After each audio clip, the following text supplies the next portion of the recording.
세상에서 가장 아름다운 단어가 있다면 그것을 사랑이라고 할 수 있습니다. 하지만 사랑은 굉장히 오염되고 변질되기도 한 단어입니다. 오늘날뿐만 아니라 인간이 지금까지 존재한 역사를 보게 되어지면 인간의 문학 작품과 인간의 노래 중에 사랑은 가장 큰 소재가 되어 왔습니다. 이런 사랑을 크게 몇 가지로 나눌 수 있는데, 이 감정적인 사랑을 헬라어로 스트로게라고 부릅니다. 연인들 간의 사랑을 에로스라고 부르기도 하고, 친구들 간의 사랑을 필리아라고도 부릅니다. 그리고 부모의 사랑을 아가페라고 부릅니다. 하지만 이 아가페는 부모의 사랑보다는 어쩌면 하나님의 사랑에 가깝습니다. 아가페 사랑은 사랑할 수 없는 자, 사랑받을 만한 자격이 없는 자들에게 베풀어지는 사랑이 아가페의 사랑입니다. 가끔 부모든 자식을 버리는 부모가 있습니다. 그래서 이 아가페 사랑은 하나님의 사랑이라고 볼 수가 있는 거죠. 우리 하나님께서는 죄인이었던 우리들을 위하여 독생자 예수 그리스도를 보내셨고, 우리의 죄를 구속하기 위해서 그분의 아들이신 예수 그리스도를 십자가에 죽이실 만큼 우리들을 사랑하였습니다. 우리가 아직 하나님과 원수 되었을 때에, 우리가 하나님 앞에서 죄인 되었을 때에 예수 그리스도께서는 우리를 위하여서 십자가에 죽으셨습니다. 십자가는 바로 하나님의 아가페 사랑이 나타났습니다. 그런데 하나님께서는 이 아가페의 사랑을 우리에게 명령하고 있습니다. 우리는 다 아버지가 있습니다. 예수 믿는 사람들에게는 다 아버지가 있습니다. 그 아버지는 육신의 아버지가 아니라 영의 아버지인 창조주 하나님이십니다. 우리는 다 창조주 하나님의 자녀입니다. 자녀라면 그 부모를 닮아야 하듯이 우리가 하나님 아버지의 자녀로서 하나님 아버지를 닮아야 합니다. 무엇을 닮아야 됩니까? 바로 하나님 아버지의 사랑을 우리는 닮아서 이 땅에서 그 사랑의 삶을 살아가야 합니다. 왜냐하면 우리는 창조주 하나님 아버지의 아들과 딸이기 때문입니다. 오늘 말씀은 우리가 이 땅에서 어떻게 사랑해야 될지, 우리가 누구를 사랑해야 될지 예수님께서 구체적으로 우리에게 말씀합니다. 우리 27절, 28절 읽어보겠습니다. 시작. 그러나 너희 듣는 자에게 내가 이르노니 너희 원수를 사랑하며 너희 미워하는 자를 선대하며 너희를 저주하는 자를 위하여 축복하고 너희를 모욕하는 자를 위하여 기도하라. 27절에서는 그러나 너희 모든 듣는 자에게 내가 이르노니 라고 말씀합니다. 너희 듣는 자는 누굽니까? 좁게는 제자들을 말합니다. 12제자를 향하여서 예수님께서 말씀합니다. 그러나 좀 더 넓게는 그것에 모였던 많은 무리들을 말하는 것입니다. 예수님께서는 제자들뿐만 아니라 많은 무리들을 향하여서 이 말씀을 하고 있는 것입니다. 그러므로 이 말씀은 오늘날 저와 여러분 하나님의 자녀들에게 주신 예수님의 말씀이라는 것을 우리는 알아야 합니다. 예수님이 이 말씀을 통하여서 누구를 사랑하라고 말씀합니까? 27절 말씀 보시면 너희 원수, 너희를 미워하는 자, 28절에서는 너희를 저주하는 자, 또한 너희를 모욕하는 자라고 부릅니다. 너희 원수와 너희 미워하는 자와 너희 저주하는 자와 너희 모욕하는 자, 이것은 네 가지로 표현되어 있지만 사실상은 너희 원수를 향하여 다른 말들로 표현하는 겁니다. 우리의 원수들은 우리를 미워하는 자들이고 우리를 모욕하는 자들이고 우리를 저주하는 자들입니다. 그런데 예수님께서 이 원수를 향해서 어떻게 하라고 말씀합니까? 27절 말씀 보시면 너희 원수를 사랑하며 너희 미워하는 자를 선대하며 28절에서는 너희 저주하는 자를 축복하며 너희 모욕하는 자들을 위하여 기도하라. 우리 네 가지 표현도 마찬가지로 너희 원수를 사랑하라 라는 것에 대한 이 다양한 표현입니다. 예수께서 이렇게 너희 원수도 다양하게 표현하시고 너희 원수를 사랑하라는 것을 또 다양하게 표현하신 이유가 무엇인가 하면 그것은 반복을 통하여 강조하는 겁니다. 똑같은 말을 반복하는 것보다 다른 표현을 통해서 예수님께서 강조하는 겁니다. 그리고 이것은요 단지 권유나 청유형이 아닙니다. 이것은 명령입니다. 너희 원수를 사랑하라. 너희 미워하는 자를 선택하라. 너희 저주하는 자를 축복하라. 너희 모욕하는 자를 기도하라. 이렇게 말씀하시는 것은 바로 예수님께서 너희 원수를 사랑하라고 강조하면서 예수님께서 말씀하시고 있는 것입니다. 그리고 이 말씀은요 과거형이 아니라 현재형으로 되어 있는 것이죠. 현재형으로 말씀하시는 것은 한 번만 사랑하는 것이 아니라 너희 원수를 계속해서 그렇게 사랑하라 라고 예수님께서 명령하시는 말씀입니다. 그것을 네 번이나 강조하시면서 너희 원수를 사랑할 것에 대해서 예수님께서 계속해서 강조하면서 이 말씀하고 있는 것입니다. 근데 여러분 원수를 사랑하는 건요 결코 쉽지 않습니다. 예수님이 만약에 우리를 향하여서 네 원수를 사랑하라 라고 말씀하셨다면 우리는 받아들이기가 참 쉽지 않을 거예요. 왜냐하면 그것은 우리의 본성을 거스르는 것이기 때문입니다. 우리의 본성은요 우리 원수를 자동적으로 미워하게 되어 있어요. 이것이 우리 인간의 본성입니다. 마찬가지로 유대인들도요 이 예수님께서 원수를 사랑하라 이렇게 말씀하신 것에 대해서 받아들이기가 쉽지 않았을 것입니다. 레위기 19장 18절 말씀 보시면 내 원수를 갚지 말고 내 동포를 원망하지 말고 내 이웃을 내 몸같이 사랑하라 라고 되어 있습니다. 구약 레위기 19장 18절에서 내 원수를 갚지 말라 라고 말하는 것이죠. 그리고 내 이웃을 사랑하라고 이야기했는데 그 이웃은 누구 있는가 하면 세리나 창녀나 죄인들은 해당하지 않았어요. 이 이웃은 하나님 말씀을 잘 지키는 그런 신앙 있는 사람들이 자신들의 이웃이었어요. 그렇다면 예수의 말씀을 액면받으로 다 받아들이기가 쉽지 않았다는 것입니다. 그리고 이 원수에 해당하는 것은 유대인들 그 당시에 누구였는가 하면 로마 군대였어요. 로마 군대는 힘으로 이스라엘을 지배하였고 또 괴롭혔고 세금을 거두고 갔어요. 마치 우리나라의 일제시대 때 일본과 같은 사람들이었어요. 얼마나 치가 떨리겠어요.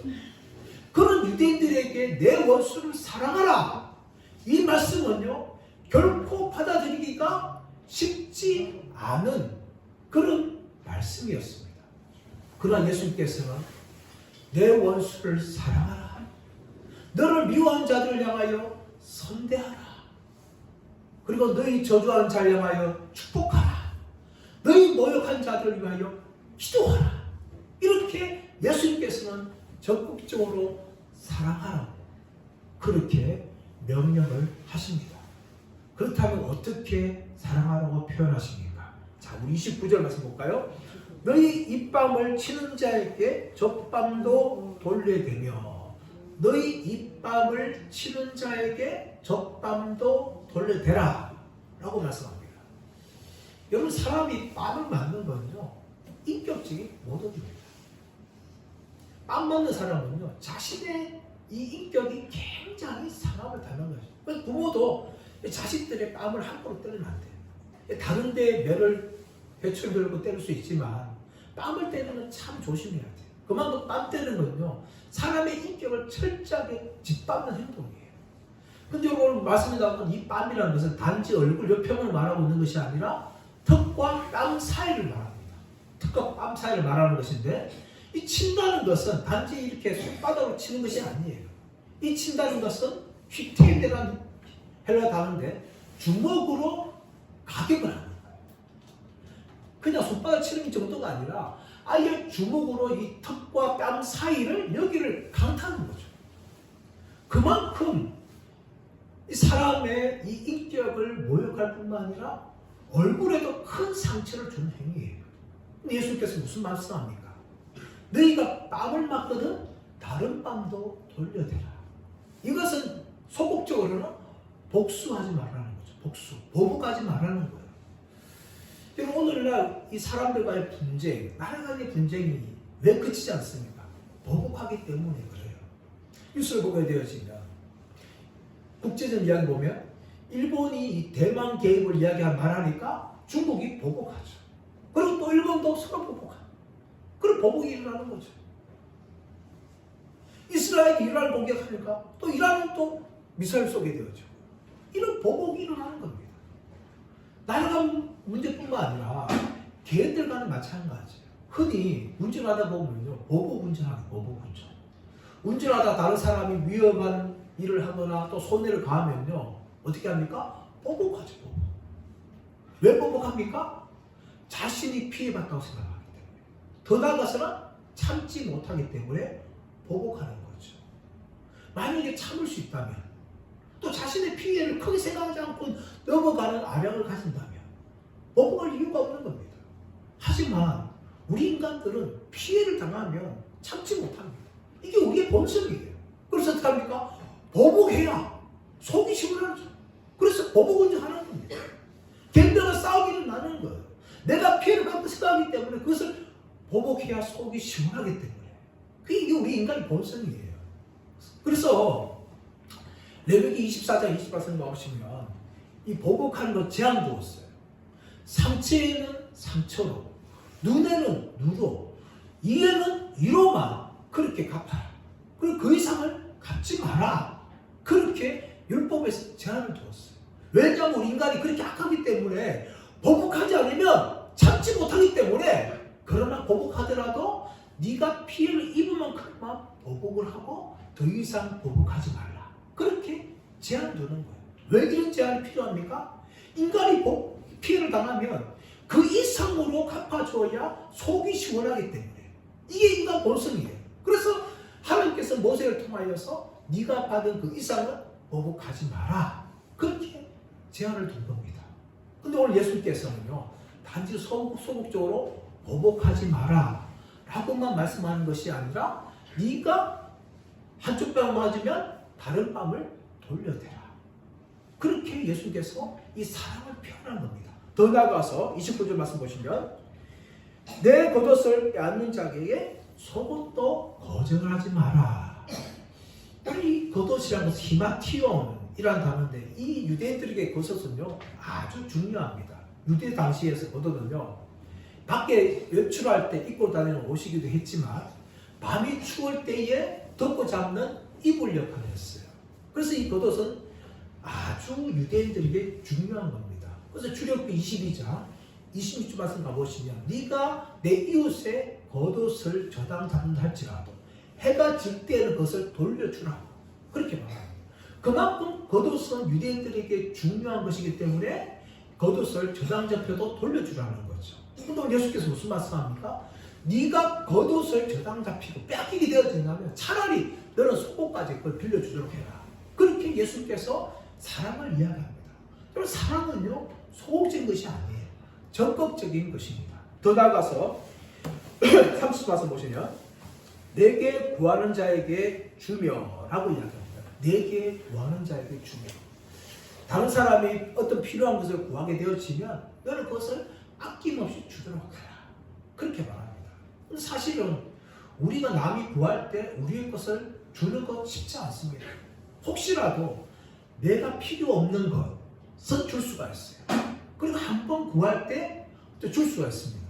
근데 이 준다는 표현은 계속적인 것이에요. 계속적인 거. 어떤 사람이 너한테 무엇을 계속 구하면 너는 그것을 거절하지 말고 주라. 그렇게 말씀합니다. 참 쉽지 않은 겁니다. 우리는 나름대로 우리의 것이 있어요. 내 것이 있어요. 그것을 예수님께서는 나눠주라.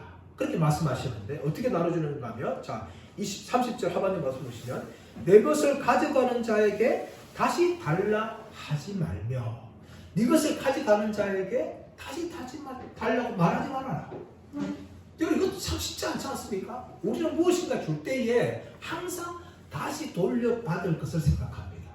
그리고 내가 빌려준 것 이상을 이자 쳐가지고 더 많은 것을 우리가 돌려받는 것을 원하는 것이죠. 이게 인간과의 거래 방식입니다. 그냥 내가 A만큼 줬는데 그래서 받지 못한다면 얼마나 마음이 아프겠어요. 더 많이 받으려고 하죠. 근데 오늘 30절 말씀 보면 나오지만 35절이 더 중요한 걸 이야기하고 있는데 자 35절 상반절 말씀 나보시면 오직 너희는 원수를 사랑하고 선대하며 아무것도 바라지 말고 꾸어주라. 빌려줄 때 어떻게 해요? 다시 돌려받을 것을 전혀 기대하지 말고 그냥 주라는 거죠. 아무것도 바라지 말라는 것은 다른 표현만 뭔가 하면 아무것도 실망하지 말고 아무것도 절망하지 말고 꾸어주라는 거예요. 우리는 꾸어줄 때요 항상 받을 거 생각하죠. 이자를 쳐서 더 받을 거 생각하죠. 그런데 여러분 그것을 할 때에 혹시라도 네가 그것을 받지 못한다 할지라도 너는 결코 실망하거나 절망하지 말고 너는 무조건 그에게 주라. 네가 구한 자에게 아낌없이 주라. 이렇게 예수님께서 말씀하는 겁니다. 여러분 왜 예수님께 이렇게 말씀하십니까? 그것은 우리의 본성을 거스리는 하나님의 백성들의 삶이기 때문에 그렇습니다. 자, 더 나아가서 자 31절 말씀 보십시오. 31절 시작. 남에게 대접을 받고자 하는 대로 너희도 남을 대접하라. 너희가 남에게 대접을 받고자 하는 대로 너희가 남을 대접하라. 이것은 황금률이라고 말합니다. 황금률. 사실상 이 황금률은요 지금까지 아무도 가르치지 않은 그런 가르침이었습니다. 지금까지 많은 선생님들 또 종교에서는요 소극적으로 이렇게 이야기했어요. 예를 들어서 공자는 이렇게 말합니다. 내가 원하지 않는 것을 남에게 행치 말라. 또 유대 철학가인 힐렐은 이렇게 말합니다. 너에게 싫은 것은 내 이웃에게도 행하지 말라. 이것이 율법의 전부요 그 나머지는 이 원리의 주석이다. 더 나아가서 서토와 철학에서 이렇게 말합니다. 내게 해주기를 원하지 않으면 남에게도 하지 말라. 그리고 힌두교에서 이렇게 말합니다. 남에게 당하고 싶지 않은 것을 남에게 가하지 말라. 다 모두가 다 소극적으로 말하고 있는 거예요. 그러나 예수님께서는 적극적으로 네가 남에게 대접받고자 하는 대로 너도 남을 대접하라. 우리 속담이 여러분 가는 말이 과야 오는 말이 곱죠. 내가 무엇을 심는지 따라서 내가 받게 되어 있습니다. 예수님이 그 말씀 하시는 거예요. 네가 남에게 대접받고자 하는 대로 너는 먼저 그 사람에게 심어라. 그렇다면 네가 그런 사람들에게 그렇게 대접받을 것이다 라고 예수님께서 이렇게 말씀합니다. 예수님께서 이렇게 아무도 가르치지 않은 이 말씀을 하시는 모든 이유가 무엇인가 하면 이것이 바로 하나님을 닮은 자녀들의 삶이라는 것을 예수님께서 말씀합니다. 왜 우리가 원수를 사랑해야 됩니까? 우리의 뺨을 치는 자들에게 왜 다른 뺨을 돌려줘야 됩니까? 우리의 겉옷을 달라는 사람들에게 왜 우리의 속옷을 주어야 합니까? 우리의 것을 구하는 자들에게 왜 아낌없이 주어야 되고 그들에게 아무것도 다시 돌려받은 것을 기대하지 말아야 합니까? 이 모든 것은 무엇인가 하면 우리가 하나님 아버지로부터 그런 사랑을 받은 사람들이기 때문입니다. 그리고 우리가 하나님의 자녀이기 때문이에요.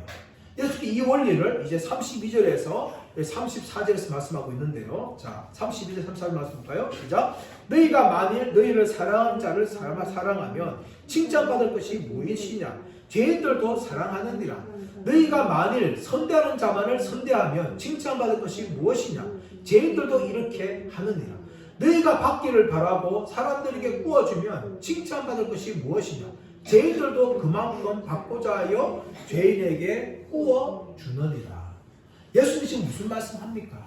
왜 너희가 다르게 살아야 되는가 하면 만일 너희를 사랑하는 자를 사랑하면 그것은 하나님의 자녀뿐만 아니라 하나님을 알지 못하는 죄인들도 그렇게 하는 것이다. 너희가 선대하는 자만을 선대하면 그것은 하나님을 아는 자녀뿐만 아니라 죄인들도 그렇게 하는 것이다. 너희가 받기를 바라고 사람들에게 구워준다면 그것은 하나님의 자녀뿐만 아니라 죄인들도 그렇게 하는 것이다. 그러므로 너희가 하나님의 자녀라면 너희는 그런 삶을 살면 안 된다 라고 말씀하시면서 자 36절 말씀 보시면 너희 아버지의 자비로우신 것이 너희도 자비로운 자가 되라 라고 말씀합니다. 다른 죄인들도 자기를 사랑하는 자를 사랑해주고 자기에게 잘 대해준 자를 잘 대해주고 또 받기를 바라면서 구워준다. 그것은 죄인들의 삶이다. 하지만 너희는 하늘 아버지의 자녀들이 아니냐. 그렇다면 하나님 아버지의 자비하심처럼 너희들도 그 자비를 베풀면서 살아가야 한다 라고 예수님께서 제 아들과 무리들을 향하여 말하고 있는 것입니다. 여러분 조폭의 세계도요 자기들 조직의 동지들을 엄청나게 사랑합니다. 혹시라도 자기 또 이 조폭이 피해를 끼면 다른 조직이나 다른 사람들 피해를 끼게 되어지면요 때를 가지고 가서 그 조폭을 다른 조폭들을 공격하죠. 이게 조폭들만 사랑이에요. 죄인들도 그렇게 하는 겁니다. 하지만 너희가 만일 하나님의 자녀가 되었다면 너희는 그런 사람들과 달리 너희를 선대한 자뿐만 아니라 너희에게 악하게 한 사람들도 사랑해야 된다. 그래서 예수님께서 지금 말씀하시면서 이렇게 할 때에 어떤 일이 발생하는지를 말하고 있는데요. 자, 35절 시작. 오직 너희는 원수를 사랑하고 선대하며 아무것도 바라지 말고 구워주라. 그리하면 너희 상이 클 것이요 또 지극히 높으신 이의 아들이 되리니 그는 은혜를 모르는 자와 악한 자에게도 인자하시리라 라고 말씀합니다. 예수님께서 만약에 우리를 미워한 원수들을 사랑하고 그들을 선대하고 아무것도 바라지 않고 구워주는 삶을 살게 될 때에 무엇이 있는가 하면 너희에게 너희의 상이 클 것이다 라고 말씀합니다. 하나님께서 크게 상을 주시겠다는 것이죠. 이 상을 받은 사람은 누굽니까? 구약에 나오는 다윗이에요. 다윗이 이 상을 받은 거예요. 다윗은 사울로부터 무려 14년 동안 쫓김을 당하였어요. 그런데 다윗은요 결정적으로 2번이나 사울을 죽일 수 있는 기회가 있었습니다. 그러나 다윗은요 하나님께서 기름 부으신 사울 왕을 죽일 수 없다 하면서 2번이나 사울의 생명을 살려줍니다. 만약에 자신에게 주어진 이 2번의 기회에 다윗이 사울을 죽였다면 다윗은 13년 동안이나 이 쫓김을 당하는 삶을 끝낼 수가 있었습니다. 얼마나 쫓김을 당했는지 블레셋 땅으로 피하지 않으면 안 될 만큼 다윗은 쫓김을 당하였어요. 얼마든지 자신의 손으로 이 자신의 비극적인 운명을 끊을 수 있었지만 다윗은 사울을 향하여 원수를 갚지 않았습니다. 자신을 죽이려고 쫓아왔던 사울은 어쩌면 다윗에게 원수였어요. 그러나 다윗은 사울을 사랑하여서 2번이나 살려주었습니다. 그래서 어떻게 되었습니까? 사울과 요나단이 블레셋과의 전쟁에서 죽은 후에 다윗은 이스라엘의 왕이 되어집니다. 하나님이 다윗을 높여주셨어요. 스데반도 마찬가지였습니다. 스데반이 돌로 맞아 죽을 때에 어떻게 되었습니까? 예수님께서 하늘에서 일어서셨어요. 하나님 보좌에서 일어서신 것을 스데반이 영적인 눈이 열려서 보게 되는 거죠. 이처럼 원수를 사랑하고 선대해주며 아무것도 절망하지 않고 구워주는 삶을 살 때에 예수님께서는 너희에게 상이 클 것이다 라고 말씀하십니다. 또 한 가지는 무엇입니까? 자 35절 하반절 가서 보시면 또 지극히 높으신 이의 아들이 되리니 그는 은혜로운 자와 악한 자에게도 인자하시니라. 이렇게 할 때에 지극히 높으시니 아들이 된다. 이 표현은 무엇인가 하면 너희가 원수를 사랑하고 선대하고 그들에게 아껴주면 아낌없이 주게 되어지면 네가 하나님의 아들로 증명될 것이다 라는 말씀이에요. 지금까지 이 사람이 예수 믿는 사람인지 알지 못해요. 그런데 원수를 사랑하고 그들을 선대해주고 아낌없이 나눠주는 삶을 살 때에 많은 사람들이 정말 저 사람은 예수 믿는 사람이구나 라고 예수 믿는 사람으로 인정하게 된다는 거죠. 많은 사람들에게 하나님의 아들로서 드러나게 된다는 겁니다. 그제서야 사람들이 정말 저 사람은 정말 진실로 예수 믿는 사람이구나, 사람들도 인정받는다고 예수님께서 말씀하고 있는 것입니다. 사랑하는 여러분, 어쩌면 원수를 사랑하고 또 그들을 선대하고 그들을 축복하고 그들을 기도하는 것 여러분 결코 쉽지 않습니다. 그러나 여러분, 우리는요 하나님 아버지의 형상을 닮은 사람들입니다. 하나님께서 이 땅에서 인간을 창조하실 때 하나님의 형상과 모양으로 창조하셨어요.